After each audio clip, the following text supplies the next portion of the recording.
Hey guys, it's Danny. Today I thought I would take you along on some project maintenance type of activities. I don't really know how to call them else, but we are going to tend for my sick Phalaenopsis today, for the sick Catasetums that I'm trying to propagate at the moment, and a few other things that I have scheduled for today. And I hope you'll enjoy hanging out with me today because, well, we don't deal with these types of situations every day. So when we do, it's a good idea to film them, right? This way we can all learn. So if you do end up liking this video, don't forget to give it a like. I would really appreciate it.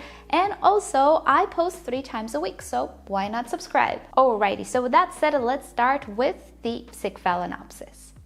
Okay, so for this orchid, we don't actually need a very big pot, even though, yes, it is a Phalaenopsis, and yes, it has the potential to fill a pot pretty fast because Phalaenopsis orchids have pretty thick roots and they do grow quite large amounts of them. However, though, I highly doubt it will be the case with this one anytime soon. Normally, I don't choose pot size based on what the orchid looks like right now, because on more than one occasion, I ended up in a few months with a pot full of roots that could not help me out with the watering demands of the orchid. However, in this case, this orchid has been rootless for almost half a year. Right now, it's going to take a long time until it completely recovers. There is very little energy stored in these leaves, which now they're not so limpy, but I thought I was gonna lose this orchid. You can see I do have a brand new leaf starting to grow, but it will be very tiny. So recovery will be slow for this orchid. It's not going to fill the pot within 6 months or so. That's why I'm choosing this pot, and also I'm saving a little bit of space. And P.S. if you don't actually know the story with this orchid, I will link it to you down below in the description. But yeah, as I was saying, I did not think this orchid would make it. So I'm gonna pot it in my typical bark and sphagnum moss mix, which is just what I like at the moment.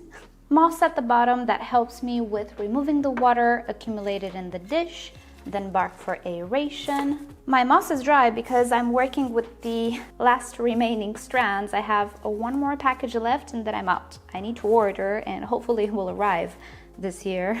Okay, so I almost filled the pot to the top and now I'm going to sit my orchid, which only has one little root, directly on top of it. I will put just a little bit more moss just to make sure that the root touches the moss. I want that root to be rather moist but airy at the same time. And as a top layer, of course, I'm gonna put bark because this limits algae. And it also maintains a airy top layer for the orchid. It limits stem issues and excessive moisture around the base of the orchid, which is not a good idea to have. And there we go, everything is very fluffy, very airy, but it was important for me to maintain the root in contact with sphagnum moss, which it is. And let's tidy up the situation. There we go. So now I'm going to water this orchid and I will make sure that it doesn't dry out way too much. This orchid has been sitting in a very high moisture environment for the past 2 months or so, maybe a little longer. So if I try to keep it very dry now, the root will not appreciate it. It will probably die off. And also the orchid needs a lot of hydration. So of course I have my decorative container here, which again helps me out with moisture in my very warm environment. And that's about it. I think this orchid will be saved. Oh, the tag. There we go. This looks complete now. Now, there are actually a few springtails in here. I don't know if you can see them moving about. I will put a little bit of water in here and then dump it on the orchid because I want to transfer these little guys. They helped me out a lot with this orchid, so I don't want to lose them. They've been absolutely wonderful, and if you don't know what I'm talking about, you will find out if you watch the video in the description. Next up, the Catasetum divisions. Again, you will have a link in the description if you missed the original video. Basically, I managed to rot the existing pseudobulbs, so I made some divisions which were healthy and I hoped for some new growths to sprout from one of the dormant eyes, and they did. So now it is time to pot them up. You can see that the roots are pretty large. They're not capable of absorbing water just yet, but it is time to pot them up. Again, the same formula, moss at the bottom, bark in between, and of course at the top. I do want to make sure that I have enough moss in the pot because they are so so thirsty. Even this little guy, which most probably will not grow to the size it should grow, it will still demand quite a lot of water. One thing that I add with Catasetums is a bit of slow release fertilizer. This is Osmocoat, just a few beads here and there. That's enough. I think there were 5 beads, because these orchids are actually very, very heavy feeders. They grow a lot within a growing season. In just a few months, they produce the equivalent of a full Phalaenopsis orchid pretty much. And they do need fertilizer support to do so. And even though, again, I don't think this one will grow to its full potential, it will still grow pretty much. Catasetums are not the type of orchids to get very, very set back, because they have a dormancy. Every year they lose their roots, so they can do perfectly fine with the resources they have, which I do have quite a lot here in this section. And then they're very good at utilizing all of the resources that their environment provides, which in our case is the actual pot. So yeah, I'm not really holding back when it comes to fertilizer with these guys. So I'm gonna place it just on top of this medium, like so, and then I'm gonna place bark on top. At the moment, I don't really care much about this section, because at some point it will shrivel. I can remove it. Not sure if it's gonna be this season, we'll see. I'm going to lightly cover it with bark. Bark does not retain water, so I'm not gonna keep it mushy all of the time. I just wanted those roots to start touching some sphagnum moss, that's all. Because soon they will start to absorb water. So if I can keep the roots wet, but this section pretty dryish, that would be great. And I'm trying to do that with bark. That's enough. I'm not going to water it right now, because again, the roots are not yet fully grown. They don't absorb water, so no point. I will start watering maybe in a week or so and test them. If I see that they start absorbing water, which visually will look like a color change, then I will start to water it. I do have a video about this color change in roots. Check it down below. One question that I always get with Catasetums is, when do we start watering them after the dormancy? Because there are so many just weird hypotheses out there. And well, quite frankly, I always water them before the roots absorb water, just to test them. If they don't absorb water, I'm not watering the orchid. If they start to absorb water, I start a normal watering schedule. Alright, so I potted up all of my Catasetums. Time to move on to the cucumber orchid. Yes, you heard me right. I have a cucumber orchid. Ta-da! Well, it's not really a cucumber, it's not even closely related. It is a plant though, but it does look like a tiny little cucumber, right? I adore this little orchid. I did not purchase it for the flowers. It actually didn't bloom for me yet. From what I read, it's kind of hard to bloom, and the blooms don't smell so good, so I was just curious.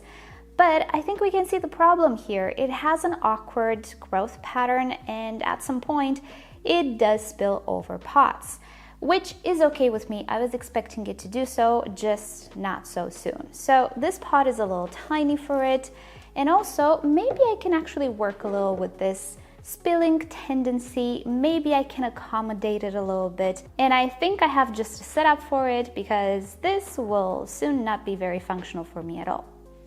There we go. I think an orchid top pot will be perfect for it. And yes, it is not very wide. And initially I was thinking to go for one of those wide containers that I keep my bulbophyllums in, but it will still at some point spill over, because this orchid actually grows fast. To my surprise, it produced 5 or 6 pseudobulbs per direction of growth ever since I purchased it, or actually even more. Let's see, 1, 2, 3, 4, 5, 6, 7 on this side, more on this side. So within a year, it actually grows a lot, and it will spill over that pot as well. So might as well make sure that the roots start to touch the medium and get hydrated at least. Also, I do intend to divide it a little bit. At the moment, it's not super compact. The growth pattern is a little wonky, and I'm thinking I can make a division with the older part, arrange it in the same pot, but make it have multiple directions of growth, so I have it growing pretty even in the potting medium. That's the thought process, at least. Will I achieve this? I don't know,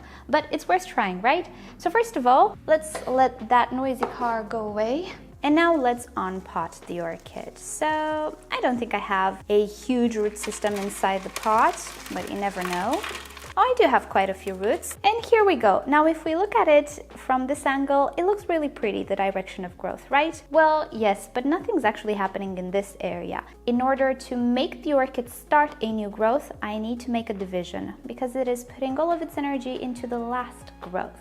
I think we can apply apical dominance in this instance, maybe. So unless this is the highest point on the orchid, it's not going to start producing new growth from this area. So I need to make a division. Now, a little side note, if mounting orchids actually works out great for you and it doesn't really annoy you with the amount of watering you have to perform, then this orchid would actually be perfect for a mounted situation. Going for a rather long slab or piece of wood, you can imagine that the orchid would climb really nice on it. It is the type that is not pendant, but rather a climber.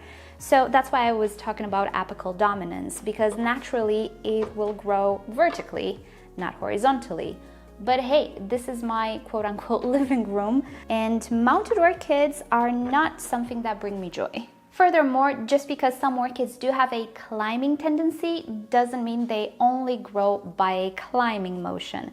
Because think about it, in nature, you might have this orchid climbing on a trunk, but extending on a branch, which is rather horizontal. So it is very adaptable from this point of view. It's not minding the fact that it's not sitting on a vertical level. But it does work in accordance with some biological rules that I need to take into account. And one of those rules says that chances of new growth in this area are slim to none unless we give it a reason to create a new growth. And that reason is division. So being that this is a sympodial orchid, all we need to do is cut the rhizome. But it's not easy to find on this orchid because this is not the rhizome. This is actually the pseudobulb, and this is the leaf. So in order to make a proper division, we need to go right next to this pseudobulb and make our cut right here. If we go here, we're actually pretty much cutting in half the pseudobulb, not what we want. So even so, I'm still a little nervous of cutting a pseudobulb, but hey, one must learn from experience, right? So let me find a proper angle to do this right. I need to cut right here. And I'm really hoping I was in frame. Do you see? Right here. That sounded like a rhizome and not a pseudobulb. Let's see what I did. Oh, I think I did a good job. All right, so I do believe I did a good job because do you see this little root here, which was actually stuck to the leaf of the section that I just cut? Well, this orchid produces roots from the rhizome. And as you can see, my cut is right next to the root. So I'm confident that I actually cut in the rhizome and not the pseudobulb. If you see on this orchid, the roots are coming from very specific points. I'm thinking that's where the rhizome is. It is a very confusing orchid, I have to say. But that is actually a good rule to follow. Whenever you're in doubt and you have to divide an orchid or cut the rhizome for whatever reason, do try to go where the roots are because that's the base of the pseudobulb. That is actually the rhizome. Even though in some cases the roots might look like they're coming from the pseudobulb itself, they're actually sprouting from the rhizome, and the rhizome is just underneath the pseudobulb. And I'm hoping this applies to this orchid as well, because otherwise, can you see how confusing this little orchid is? Alrighty, well, time will tell. Alright, so with the orchid top pot, it's the same thing. I put sphagnum moss at the base because I do rely on the little tray underneath.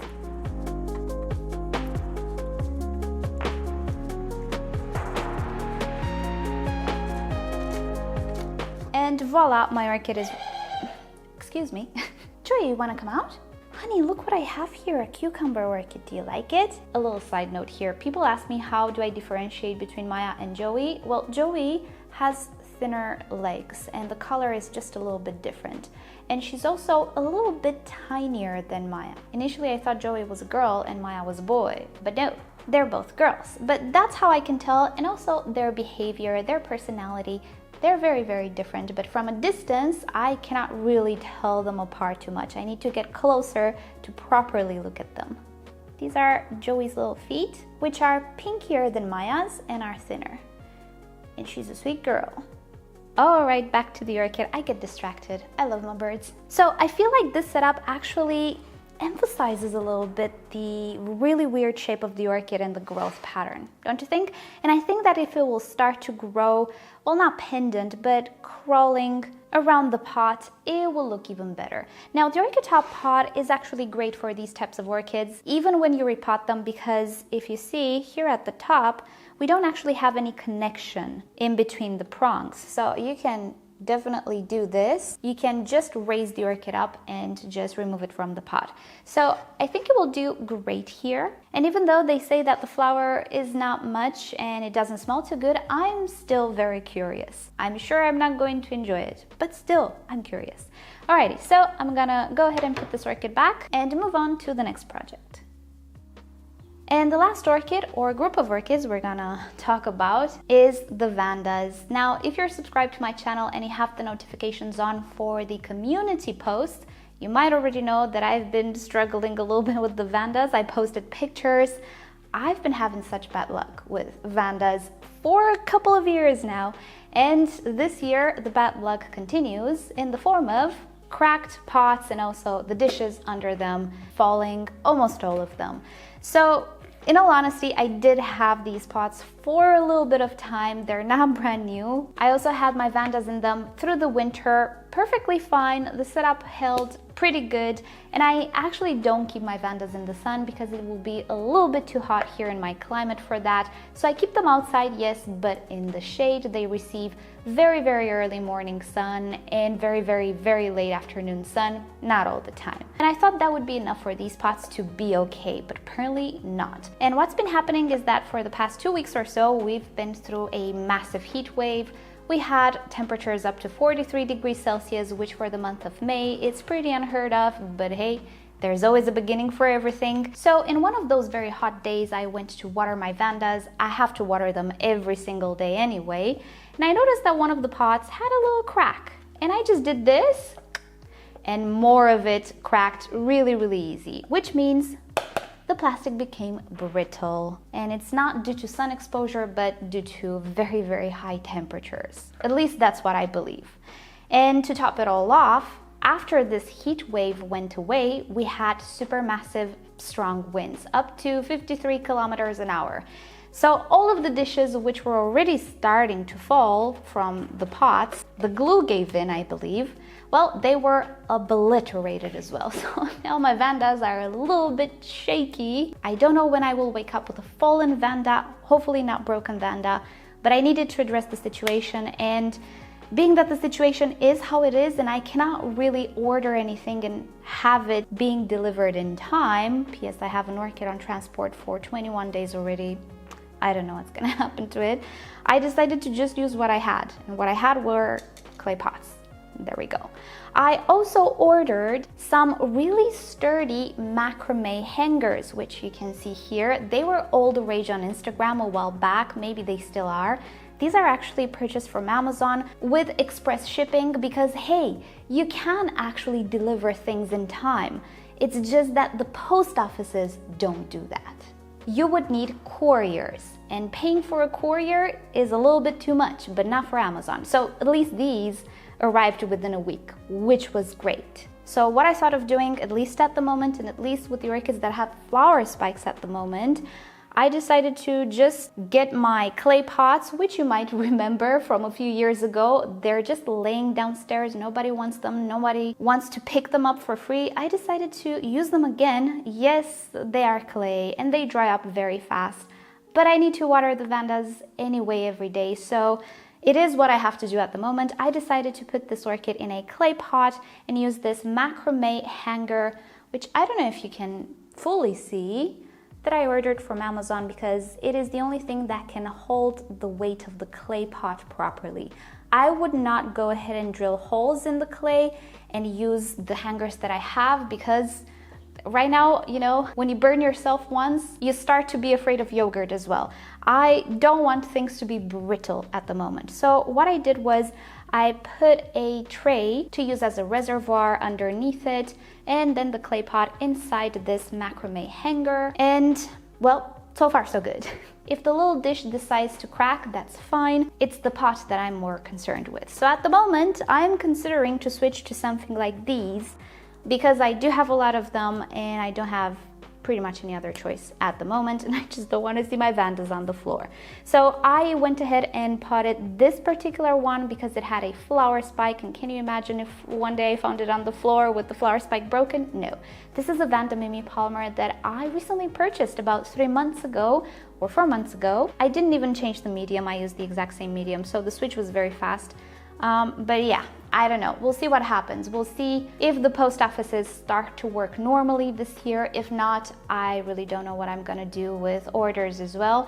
I do have a courier order which is supposed to arrive tomorrow. I don't know, we'll see. I'm gonna make an unboxing if it arrives, but it might be that this year for me is kind of closed when it comes to ordering through the post office due to the conditions, and I might actually have to really budget my orders and use couriers because, yeah, transport times are not great when you live on an island. But hey, there is a solution for everything, and I'm happy I had the clay pots. Who would have thought, you guys? Oh my goodness, I hated these pots so much. I put them downstairs. I did not even want to see them anymore, and guess what? They are saving me right now. They still have some deposits, but who cares at the moment? It's a sturdy pot. Yay. So I think that's about it for today.